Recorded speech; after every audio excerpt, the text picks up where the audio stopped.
All right, so we'll start with a quick introduction. My name is Driscoll. I'm a social studies teacher. I taught in Thompson, Connecticut, and then moved down to Putnam, Connecticut last year to start working with Brian. I had a history degree from Vassar College and just finished up a degree in computing and education from Columbia, and that was completely online, which helped me figure out a lot of these textuals that students can use. I'm Brian. I'm at Putnam High School. It is the only school I've taught at so far, besides some student teaching experience.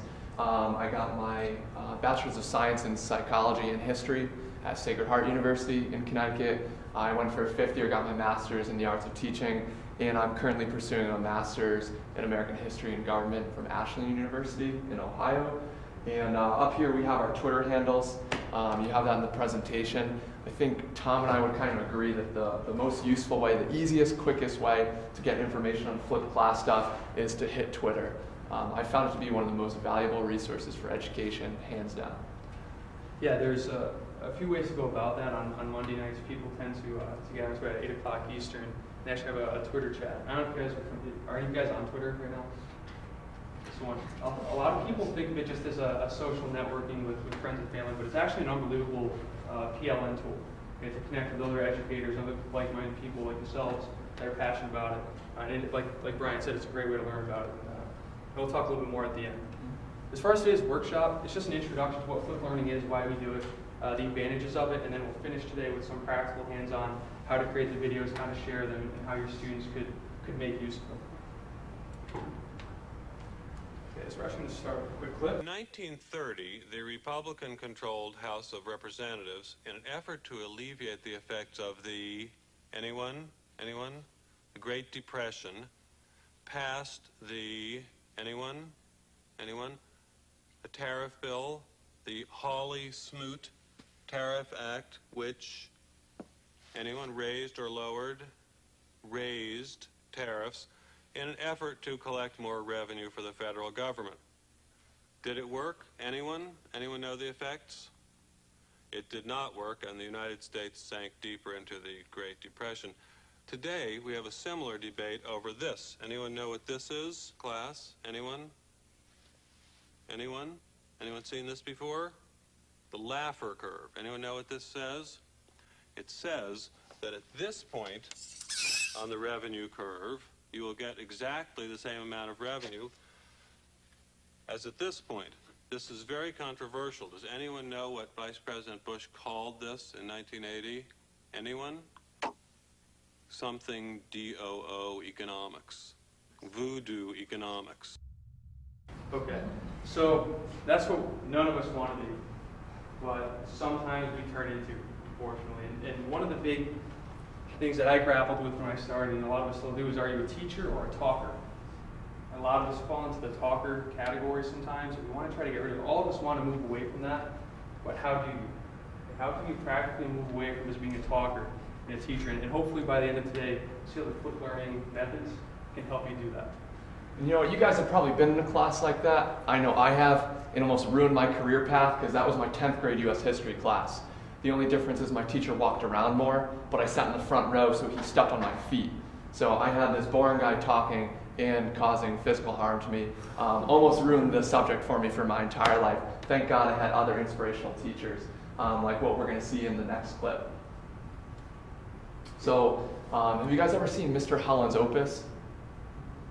Kind of like your inspirational movie about a music teacher that takes it to the next step. You know, for a good 4 or 5 months now, I've been watching you, Mr. Holland. I've never seen a teacher sprint for the parking lot after last period with more speed and enthusiasm than his students. Perhaps you should be our track coach. Mrs. Jacobs, I get here on time every morning, don't I? I'm doing my job the best I can. A teacher has 2 jobs. Fill young minds with knowledge, yes. But more important, give those minds a compass so that that knowledge doesn't go to waste. Now, I don't know what you're doing with the knowledge, Mr. Holland, but as a compass, you're stuck.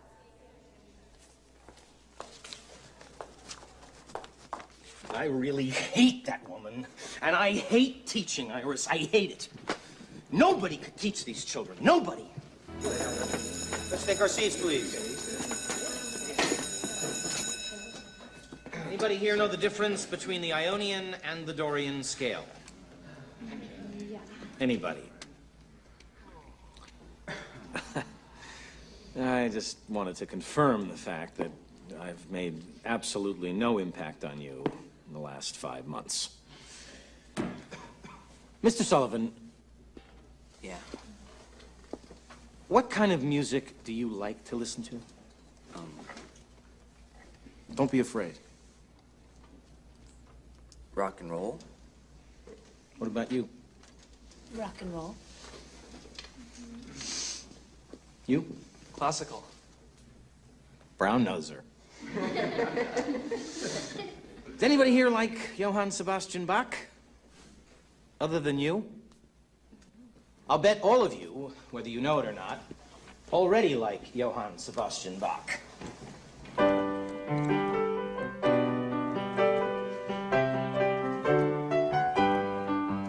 What's this called?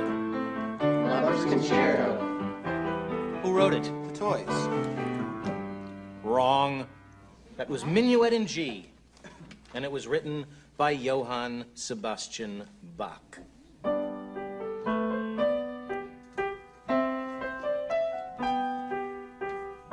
you hear it? Bum, bum, bum, bum, bum. And he wrote it in 1725. They are both prime examples of the Ionian scale. Now listen, and see if you can hear the connective tissue between what I just played and this.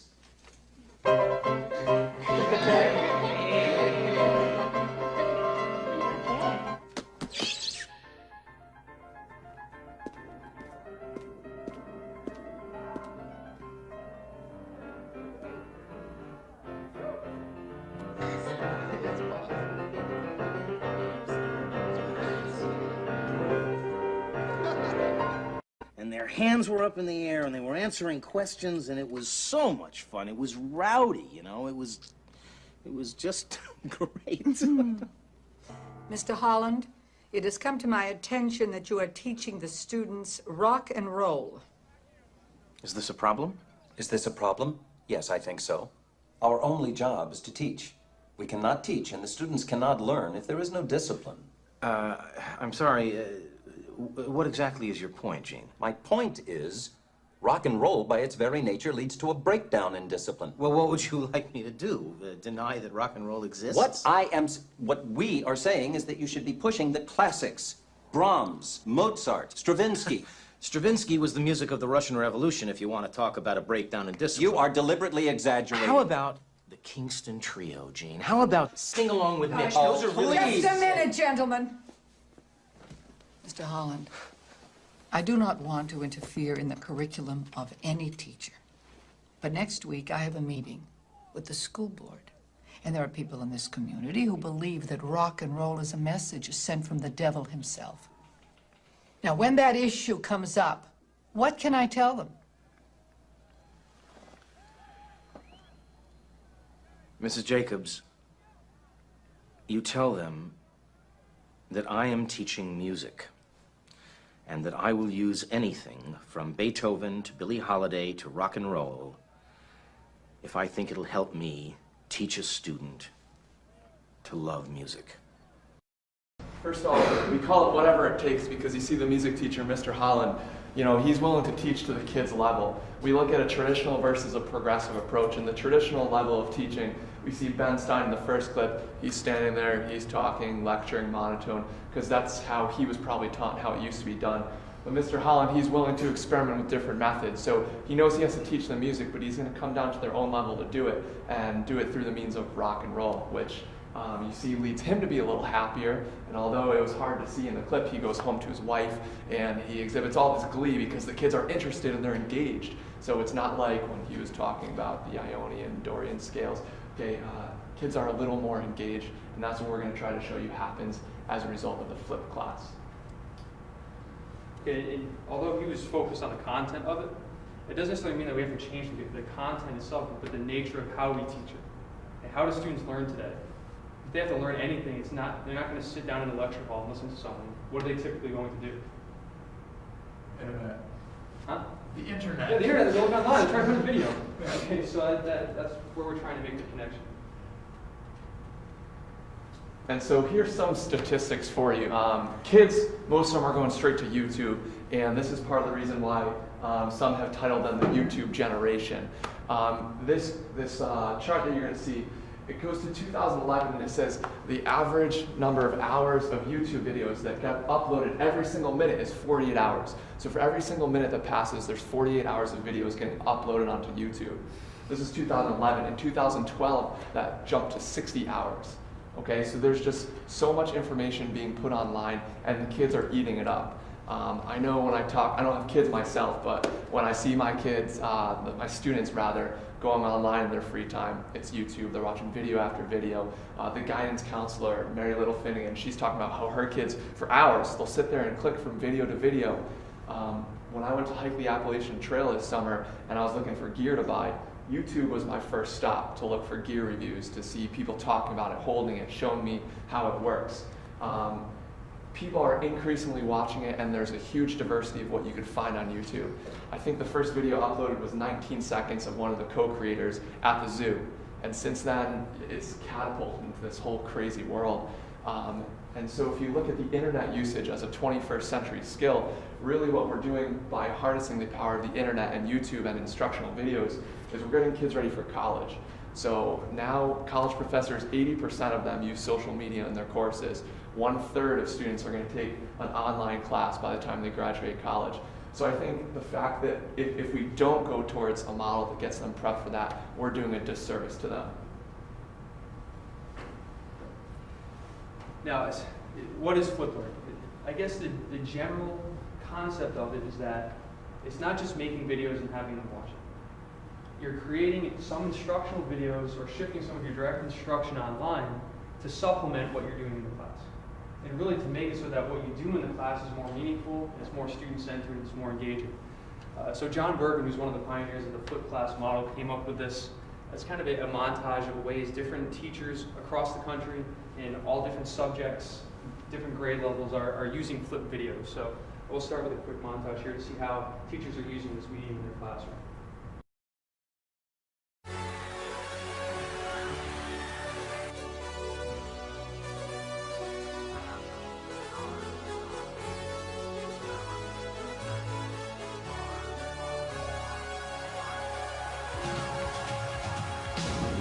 When using his superpowers, the superhero A will say his name and put up his big muscle arms and say A. A. Number 13, hat. The girl wore a big hat. Distance from 0 to 1 is the same as the distance from 1 to 2. Likewise, it's the same as the distance from 2 to 3, and so on and so on. Now with those phrases, what we can do is simply say me gusta and then attach them to the end.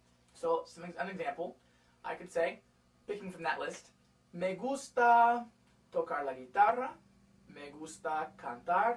Well, see, you guys had developed this massive bomb that you used on Japan after World War II. And we wanted it to be big and bad as well and powerful. So we started to try to create nuclear weapons to rival yours. What became the big bomb? And of course we have command economies, and other words for those are planned, centrally planned, command and control, or socialism. Welcome class. Today I will be sharing with you how to make a fruit smoothie. These things are scrumdiddlyumptious, tasty good. Because, as you can see, it's fizzing right here. It's producing a gas, and it's bubbling over. Tendons, as you see here, connect muscles to bones. Here you see the gastrocnemius, the calf muscle, being connected to the calcaneus. Another thing I want to talk about is cells are not boring. When I grew up, I had this idea that a cell was like a bag of jelly and you had stuff like a nucleus inside it and it would essentially float around. Here in Woodland Park, we're at a higher altitude, so the temperature is actually boiling at 92 degrees Celsius. A biography is a story, a non-fiction story, written about someone by someone else. And I have an example here. It is my Lady Gaga biography. I'll just say 8, yeah. And that gives us a molar mass of 44 grams. Pringles potato chip bag. Now compared to what we saw, it's totally full. Boils a lot of action. Diagram of triangles, right triangles. Hypotenuse is across from the right angle. Legs are A and B. Hypotenuse C. Plug the numbers in and see how easy it can be.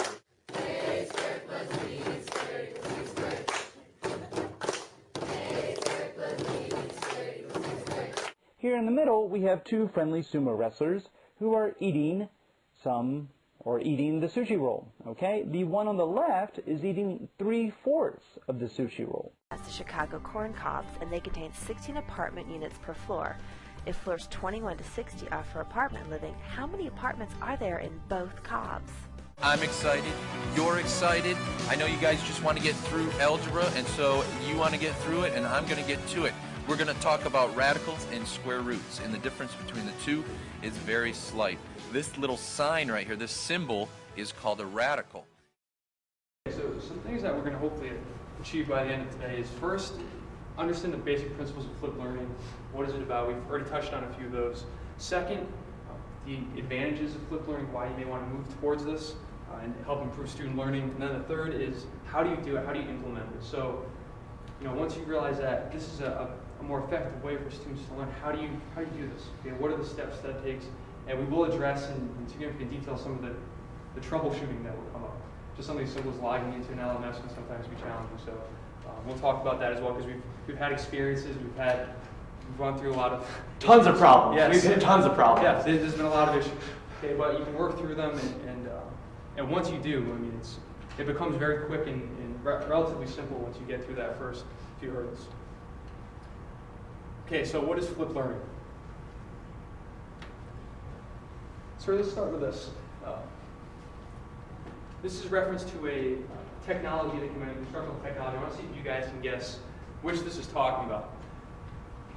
It was there that I first witnessed the process of analytical and inductive teaching. Even better than all that, it was there that I felt the quickening influence of kindness in a teacher. Another educator wrote, "This technology stimulates students to self-dependence and furnishes a splendid opportunity for that democratic give and take which he must meet in real life." What do you think they're talking about? What are they referencing? Come on, who are my bold students out there? Take a guess. I already saw this. I saw it on the thing yesterday, so it's a good one. Anyone not click through? Yeah. The blackboard. Okay, this is in reference to the blackboard. It was written in the 1840s about how this was going to revolutionize education. I didn't catch that yesterday either. No. So actually in the 1840s, the early blackboards in American schools, they were a little different than we know them now. They actually coated them with old rotten mashed potatoes and egg whites. I guess that helped write on them. So even that technology has developed and continued to grow. So if we're looking at the advancement of technology in American schools and how it plays a role in education, as history teachers, we tried to do a little bit of timeline for you. So this quote was by Edison in 1922. He believes that the motion picture is destined to revolutionize our educational system, and that in a few years it'll supplant largely, if not entirely, the use of textbooks. This is 1922. The education of the future, as I see it, will be conducted through the medium of the motion picture, where it should be possible to obtain 100% efficiency. George W. Bush would have loved this guy for No Child Left Behind. Yes. This next one is about the invention of radio. It says that the time may come when a portable radio receiver will be as common in the classroom as is the blackboard. It will give us textbooks of the air. So again, radio will now revolutionize education like never before. And continuing to go on the timeline, 1984 is the date. There won't be schools in the future. I think the computer will blow up the school. The whole system is based on a set of structural assumptions that are incompatible with the presence of the computer. 1984. That is far from what ended up happening. So the whole point of this is every time these technologies come around, there are a lot of these wild claims about how it's going to revolutionize education. But really, unless it's implemented in a way that truly improves student learning, then it's really just one other thing that comes along. Okay, so what we're trying to propose here is not just the tech tools that we're showing you, but it's how we're using it, but more importantly, how students can use these. Okay, it's not a This magic pill is not going to just fix everything, but it will improve your student learning. Okay, guaranteed. Okay, 1950s class. So going back to traditional versus progressive education, we would say that this is the example of traditional education in the 1950s, where the teacher is the center of the class.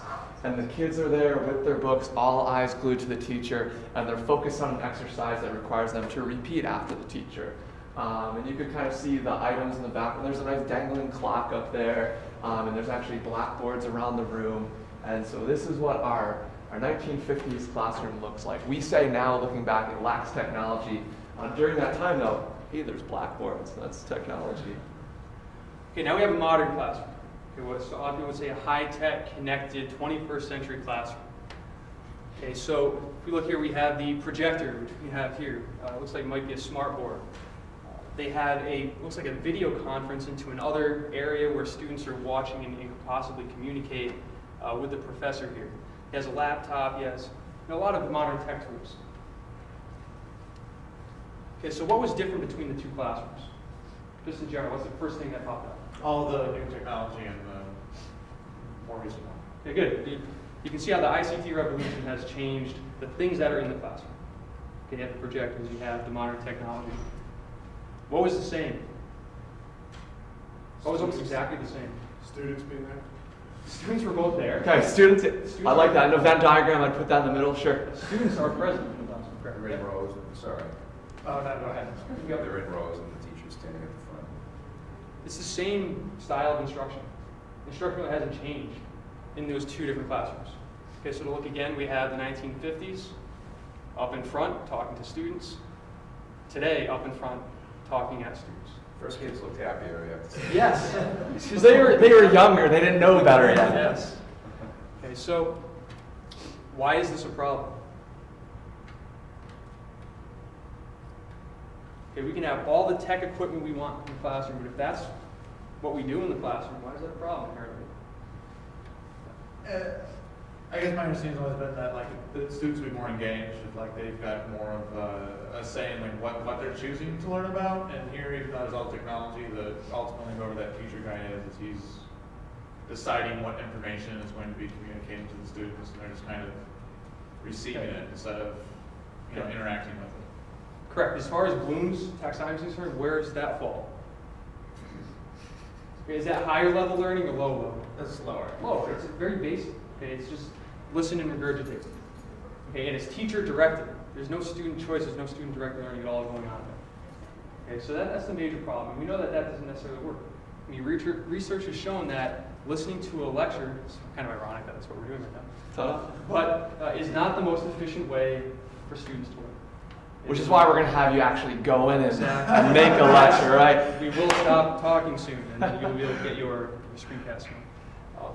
So we totally agree with you on looking at traditional education being totally teacher-controlled and teacher-focused. The teacher decides the topic, the teacher asks the questions, the teacher gets the materials, they figure out the procedures, design, and the teacher even makes the conclusions, like when you see Ben Stein talking, anyone, voodoo economics. Okay, so the teacher's even giving you the answers. What we're trying to do is find progress in getting to something that is more student-controlled, where the students are the ones, based on their own inquiry, where they're asking their own questions, where they're finding the answers to their own questions, where they're collaborating with each other to get all of this done. And we flip from the teacher being a sage on the stage to more of a guide on the side in our educational model. Okay, so what are some of the principles of flipped learning? This isn't very prescriptive. There's not a specific step-by-step instruction on how to flip your class. But there are some principles that you can apply and cater however you want. Okay? There's really no two exactly similar flipped classrooms. We flip our classrooms next to each other across the hall. We do it differently. Okay, so it's how you want to make the most of it. But here's some of the commonalities between most flipped classrooms. First is you have to think, what's the best use of my face-to-face time in the classroom? This is something that John Bergman, is actually the author of the only flipped class book that there is. That's important. Okay, when the students are in your class, what are you doing with them? Okay, because that time is the most valuable time.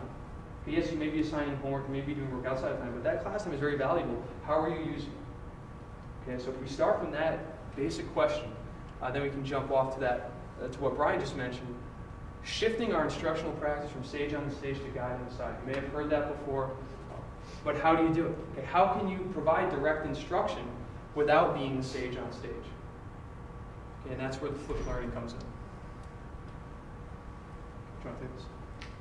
Yeah, so we're saying that ultimately flipped learning, it's not about flipping the when and the where instruction is delivered. It's about flipping the attention away from the teacher towards the learner. So it's not you come into class, we don't have a block schedule, we have 50-minute classes. They meet every day, same time period. So kids come in, is our best use of time for those 50 minutes to stand and talk there with them, to talk at them? Or is it to bounce around from kid to kid, check in with them, help them out with creating something, maybe writing an essay or an analysis of a political cartoon?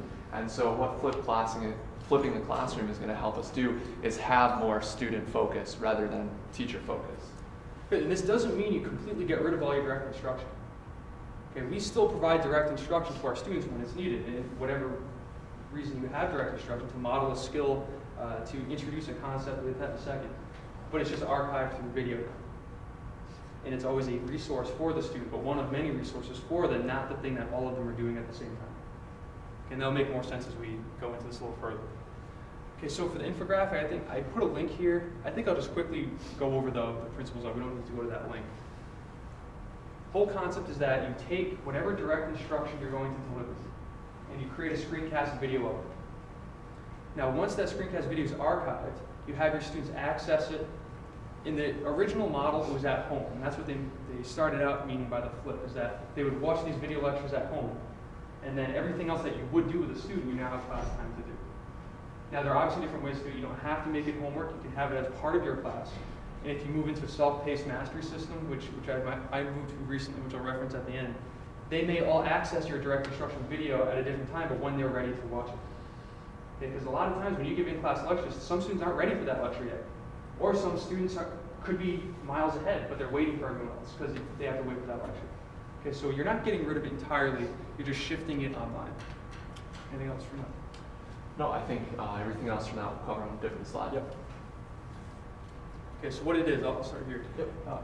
It's a way to increase the interaction and contact time between students and teachers. Since I flipped my classroom, every day I've been able to sit and talk individually with every student in the class. I never used to be able to do that. Okay, even if I said, okay, I'm only going to lecture for 5 or 10 minutes a day, I still never have the time to actually interact with everyone. So that's the first benefit of this is it increases personal contact time during the day, during your class time, that you can work individually with your students. And that's going to help build the rapport you have with your kids too. So when you're bouncing around talking to every student every single day, it's not only like, hey, what's the capital of this state, or focused on skills in class. It's like, how'd the basketball game go last night? So it shows more personal connection and that you care more too. It requires students to take more responsibility for their own learning. No longer can a kid come into my class and just sit down for 50 minutes and kind of turn their brain off and have that glazed over look on their face. They're going to have to actually take a part in the class, an active role, and do something every single day.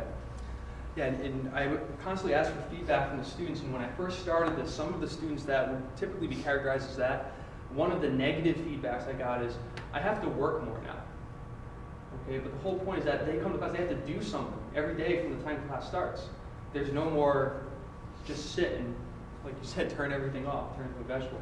They have to do something. The next is it's a blend of direct instruction with constructivist learning. Some people completely get rid of direct instruction. They're completely constructivist, project-based learning. That's great. I'm not quite there yet, and I'm not sure if I'm going to get there, because I think there still is a place for direct instruction. I don't get rid of it, but I still blend it with constructivist learning, which we'll get into more at the end. Here's one of my favorite parts. Kids that are absent, they don't get left behind. When I first started teaching, I thought I had the cure-all for absent students. I was so ticked off that kids would come up to me 100 times a day. What did I miss yesterday? What did I miss yesterday? So I made an absent binder and I put it in the back of the room and I said, if you guys are absent, check the binder. Your work will be in there with your name on it. But then I realized they're like, oh, well, what were the notes for the day? What did you talk about in the lecturing class? Then I had to go over all that anyway. But if we can archive our direct instruction online, it's accessible anytime. From a smartphone, from a computer, it's easy access. Yeah, I started flipping halfway through last year. It was actually around January. And I had the same group of students, and some of them were surprised they came in, maybe they missed a day or two. Some of them weren't the most ambitious students, and they came in and said, oh, I don't know what I'm doing, I missed the last 2 days. And it's kind of like a go-to excuse to not do anything that day. I don't know what's going on, I missed 2 days. But now I just ask them, okay, where did you leave off? And I'll get you going. Okay, what instructional videos do you need to watch? Okay, if you can't do this assignment, I'll help you out individually. Okay, so what it does, it eliminates some of those excuses, particularly from students that are used to just throwing that out there as work avoidance. Okay, so that's important as well. Okay, so it's also a class where your content is permanently archived for review and remediation. Particularly my AP students, they love the idea that they can go back and use this as review sessions. Okay, where before I would have a review session where I would just go up and lecture really fast about stuff before the AP exam. But now if everything's archived online, I don't need to do that. I can actually use that review session to work with them either individually or practice problems or to write DBQ essays, which they love. But the whole point is that everything is there, and it's always going to be archived. Oh, and then sometimes they may need to watch it twice. Okay, some students in your class, it might be going way too fast for them, and then that lecture is gone once you're done. Okay, especially if you have students with IEPs that you really need to slow down for. We work in a district where we have, it might be the same here, we have some sections where we have about 10 or 11 grade level span in reading levels in the same classroom. That makes the lecture almost impossible. Like you're shooting for the middle, some people are going to be bored to tears, some are going too fast. This way, that pause button, they can go back, they can review. It's a really good tool for those that need to go back. And then for the personalized education, off of what Tom's saying, when you actually have the class time and you sit down with those kids, if you're someone who is reading at a college level, guess what? I can make this assignment that we're doing in class a little more challenging for you right on the spot. Okay, a lot more interaction, a lot more personalization.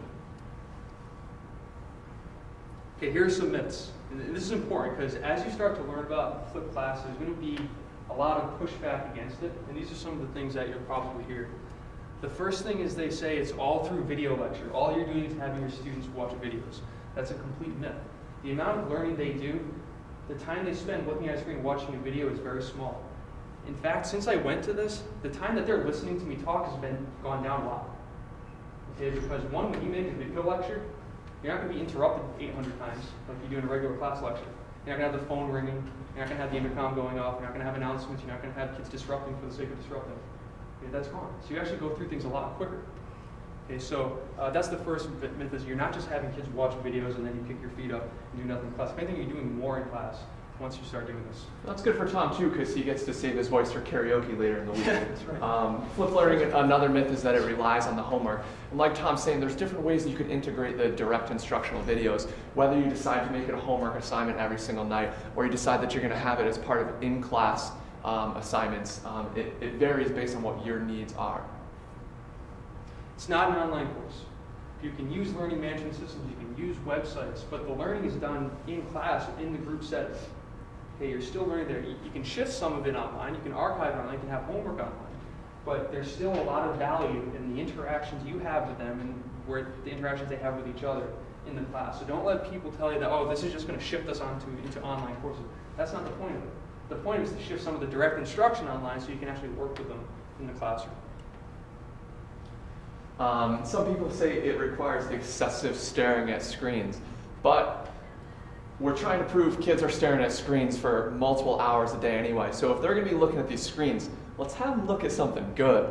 Some of the disgusting filth that they watch online, I mean, let's watch Mr. Driscoll talk to you about the Cold War instead. Let's have him do an imitation of a solid Russian voice from the 1950s. Okay, good. Another thing is people throw, especially if you go to Flip Mastery, it lacks structure. That's only if that's how you teach. Okay, some people maybe are really good at the constructive, there's no structure, but it doesn't mean you have to do that. Especially some people that want to take baby steps into this, you may run your class very similarly, but then you just move your instruction, direct instruction online. Everything else may run the same. Okay, and some people, if you're really a control freak, then flipping's probably not for you necessarily, because you are going to have to give up more control to your students. But that's the point. That's really what we want to move towards anyway. But we want to do it in a way that has structure. And I think that flipped learning it isn't just you're throwing things out to the kids. You're still providing feedback, you're providing instruction to them, but it's giving them more control over what's going And a myth that it isolates students. So I think one of the best things that flipped learning provides for is collaboration between students. So if you come into class and you have students at the same pace and they want to group up and collaborate on a learning objective or a project, they have the opportunity to do that. And they're working a lot better with each other in this environment. Here's the biggest myth, and this is important. Flipped learning reduces the value of classroom teachers. As hopefully we've been able to demonstrate so far, and what we will in the next few slides hopefully, the importance of the teacher actually I think increases with this, because as we mentioned, you're just doing so much more in class with them. There's actually a teacher named Paul Anderson who won Teacher of the Year, and I forget what state out west, but he says the teacher is the most important part of a functioning classroom. Just because you create videos doesn't mean that you are teaching them. Teacher implies learning, and if you are not getting learning, you are not a teacher, you are simply a talker. That's what we started out with. So again, the teacher is very valuable in this model. Okay, and I would make the case that even more so, okay, than in a regular traditional classroom. Okay, so some advantages. We'll go through this rather quickly because we've already touched on a few of them. First advantage is that more one-on-one time with students. It helps build better relationships. And with collaboration, our 21st century skill, we're going to have students interacting with each other a little bit more. Okay, it decreases classroom management issues, which I've mentioned. There are unfortunately some students that they are actively trying to disrupt the classroom. You've probably experienced that. Anyone in the class has experienced that. This decreases that.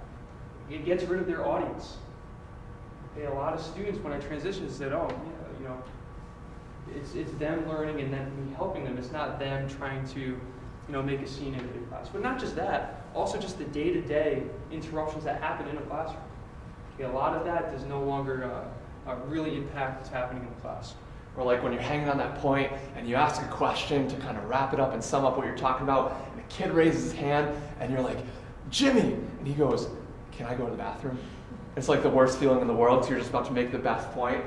This is going to help eliminate stuff like that as well.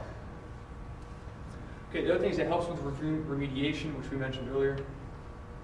And it makes differentiation a lot more manageable. Tom's working very close with the special ed department, so guided viewing questions that he has, they help modify so every student is at their level. Yeah, like I'll submit the videos ahead of time to special ed teacher, and she'll go through and she'll create modified guided viewing questions for those students.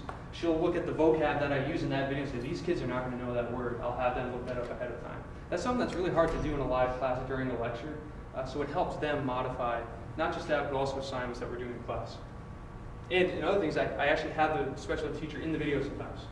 We actually do co-screen casts, and as we're recording live, she'll pick up on these things as we're recording, and then she'll throw in some commentary as we go.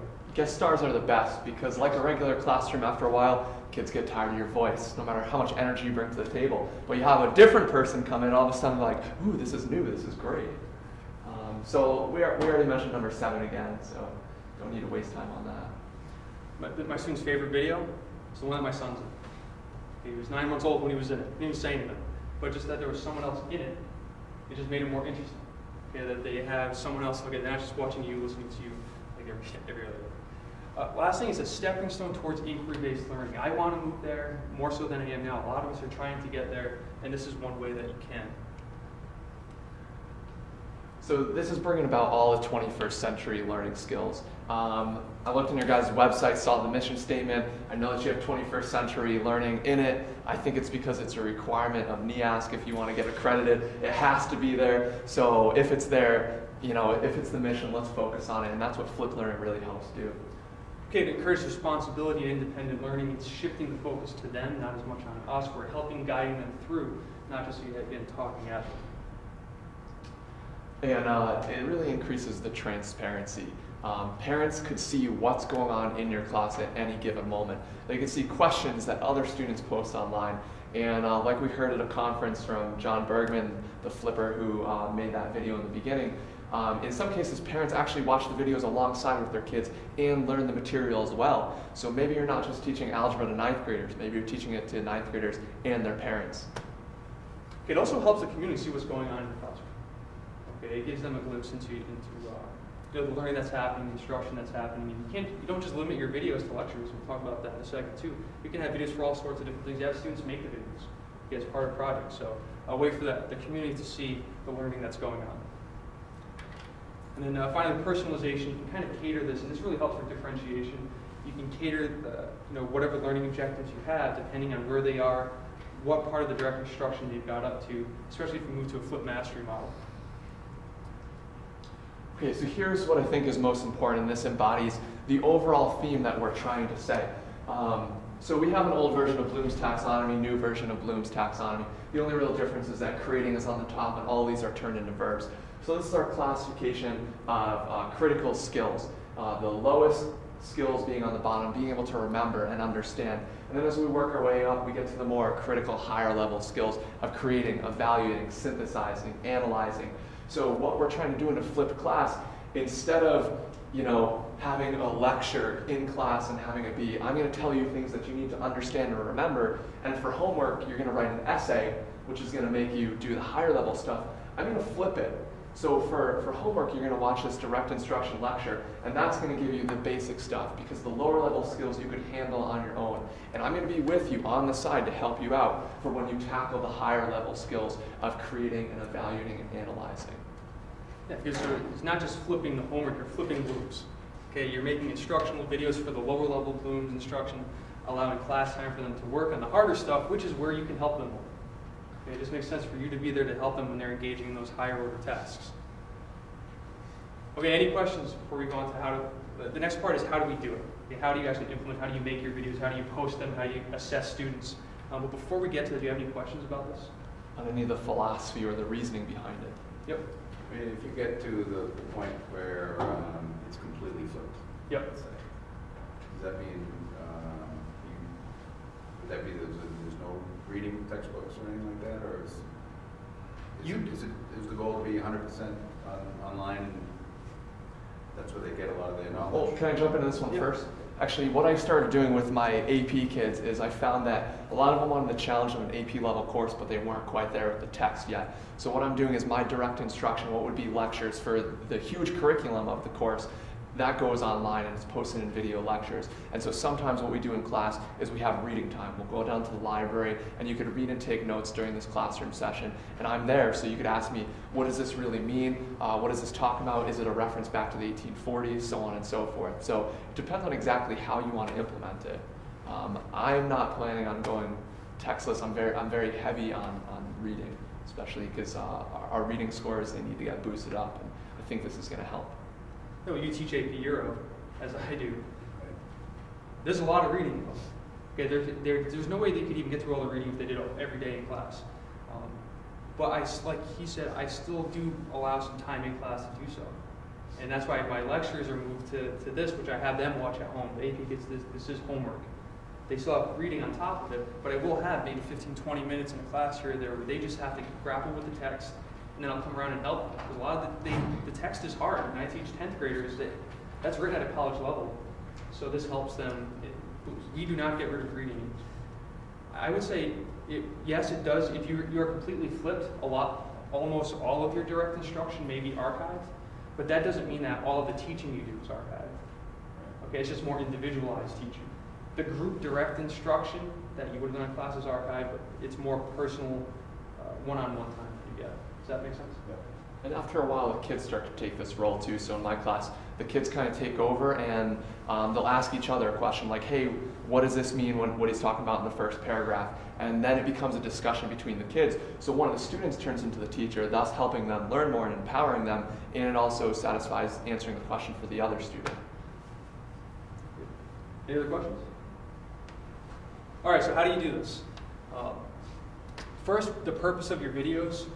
I came up with a list of 8. There's probably even more. I also provided sample videos. We don't have time to watch them today, but you have access to this presentation. You can view those. You can introduce a topic or a concept. You can do a traditional context-based lecture. So for instance, if I was going to lecture on the Cold War, I could make one. But that's just, a lot of people think that's the only thing you can do is create big content-based lectures. That's just one of the many ways you can do it. Modeling skills. For instance, I've been starting to create videos on how to write a thesis statement, how to analyze a primary source. You do that in any class. I know math class, a lot of skill-based instruction that you need to do. Make skill-based videos, modeling skills. And so I got to tell you guys, my favorite things to do for social studies class is take a virtual field trip. When we're talking about how steel revolutionized America, or I went to Brooklyn and I filmed the Brooklyn Bridge and I talked about how P.T. Barnum marched elephants across the bridge to prove that it was safe and it wouldn't collapse. And I went to the 9/11 memorial, and I've gone to Pittsburgh steel mills and compiled that. I also use it the most for review sessions, especially before midterms when there's just not enough time in the day to pack in and consolidate all the information they've learned. Post it up online for them. Differentiation, once you have a library created, so by the end of this year I'll have a library for the whole course. Next year I may start making some slight tweaks to them. Like I may make one video that's slightly more difficult or has more information or has a higher skill level, and then one that's maybe scaled back a little bit. It's obviously a work in progress, but you can develop different level of instructional videos based on the kids that you have in class. Technology tutorials, for instance, how to make a screencast. I made a screencast of how to make a screencast. Sounds kind of silly, but it's like metacognition. It's beautiful. Yes. Yeah, so now my students make their own. Okay, so you can use the screencast technology to show how to use anything, how to make a Google Drive, how to set up Gmail, which seems incredibly simple, but a lot of the students come in not even having an email in my class. I didn't even know it was possible at this point. But yeah, just showing them simple things that you have to do over and over again. Assignment instructions. Instead of having to explain it 500 times, forget to say, you can post assignment instructions, tutorials on there as well. And then addressing misconceptions. This is something I really want to get to, especially if you're in a constructivist learning environment or problem-based learning. See what's going on in class. If you see there's a lot of misconceptions out there, make it very quick, doesn't have to be perfect. Instructional video. Okay? And then the next day start class with that. Say, look, I see this misconception out there. I see this error that people are making. And then address it on the spot. Okay, so this would kind of be a way of formative assessment to give them direct instruction based on what you see in class. Making a quick video. Got this? You guys ever go in class and you're repeating yourself over and over and over again, and you sound like, as my mother used to say in the old days, a broken record, just over and over again? You guys are all teachers. I'm just going to go ahead and assume, I'm going to place that as a rhetorical question, and assume that the answer to that is yes. So it's frustrating, it's a waste of our time. Anytime you do that, you're wasting every other student's time. So I started to make instructional videos. Okay, if it's something that you say over and over and over again, just make a quick video of it, archive it, and tell them where it is, tell them to go on. That way you're not wasting everyone else's time. And that's another beauty of using these videos for that. We included some sample playlists. So if you want to see how we're using it at Putnam, you can go through, you can use any of them if you want. I would encourage you to make your own, but you can start by assigning them or see at least how we make them. You're going to see they vary widely. The ones I made a year ago, the audio was terrible, the video was pretty bad, but they got better. But just remember, they don't have to be perfect. You just have to start, and they will get better over time. Now, how do you make them? We're going to see in a second. You have Camtasia Studio, which is a software that you actually have to have your school or you purchase. It's very good. It's probably the best screen capture software out there. But there's also a free version, Screencast-O-Matic, which a lot of teachers start with. It's just all web-based, and you don't have to pay anything. It's just all online. It just gives you the URL, or you can download it. And once we break out into our session, I'll show you guys how to use that. We're going to use Camtasia Studio today, but that is another option. And then so once you made the videos, where do you publish them to? Well, there's a couple different options. Option A is YouTube, but that seems to be blocked in district, so cross off option A. Yes. Vimeo works beautifully, and in fact, that's what I think we're both doing right now. Even though in our district we do have access to YouTube this year. The students don't, though. Right, so the students don't. Which doesn't make sense. So we have access to YouTube, but when we post the videos, the kids can't view them, which defeats the whole purpose. Okay, so that's why we're going to Vimeo. But this is another option, Screencast.com, who's actually the makers of Camtasia. They provide this as well. I think you get 2 gigs free storage, which isn't as much as you think with video, but that's an option. TeacherTube is not good, but if that's your only option, that's another option. That's your last option. Yeah. It's there just in case you really want to do it and nothing else is available. All right, so then how do you get your kids to see these? Because another few options that you can just create a quick blog on WordPress or Blogger, just embed everything, throw it on there. You can create a wiki. Actually, Corey, you're the one that introduced me to Wikispaces like 5 years ago or so. That's what I started out with, using Wikispaces. I moved to a different site, but that's a great place to throw resources, throw your videos, throw your assignments. You can create a basic website with Google Sites or any other website creator, Or you can move to the learning management system, which if you guys use Moodle, then that's what that is. Okay, that's an example. And that has assessments, data, tracking. It's really an all-in-one. And that's what colleges use. Colleges don't tend to throw stuff on blogs. They have some type of learning management system. It seems like a lot of high schools are moving to that too. We use what's called EDU on Go. It's a new, relatively new learning management system. It works well. That's this learning management system that you guys logged into, but that's one of many. There's probably 8 or 10 of them I can name off the top of my head right now. So I would just go through, see what you like. If you have Moodle, just start there. That's a great place. A lot of places use that, and they have a lot of success. So that's a good place to store your videos. Okay, now how do you know that they got anything out of your videos? Assessment. Okay, one thing that I do is I have guided viewing questions and notes that they take as they watch it. I put a sample to that, so you can click that and view that as well. Online quizzes, I use Google Forms to have quizzes, and there's actually a script you can download called Guru that does auto grading. Okay, so it grades everything. You can put your key in, item analysis for you. So Google Forms is a way to do very quick assessments. And then I use testmoz.com. I like it because it's almost idiot-proof. It's clean, it's easy, there's no ads, there's no frills to it. You plug in the information, it grades things for you, and it has awesome data analysis. That's probably the best feature of it. Yeah, especially now, I mean, we all want to start collecting more data on our assessments, see how students are learning. This is a good way to do it. Testmoz.com, so testmoz.com. I'll add in a link to this to post it. Into the stream. And then, of course, in-class quizzes. You can start out the next class with a quiz. That's what a lot of teachers start out doing. They assign the video that night. The next day, their warm-up would be a quick assessment, even if it's a quick formative, informal assessment, to see if they got out of your video what you were hoping. Okay, moving forward, very, very quickly, because I want you guys to get a chance to make your videos. Where do you go from here once you flip your class? The next step for a lot of people is what's called flipped mastery. That's a mastery model where you create your learning objectives for the unit, and you just help your kids work on through. It's self-paced. And it works really well with the flipped classroom. I created a video montage of how mine works. We don't have time to watch that today, but since you have access to the presentation, you can go back and see how a flipped mastery class would look. As you create more of these videos and assessments, you should definitely use the learning management system. I would highly suggest that early on in the process.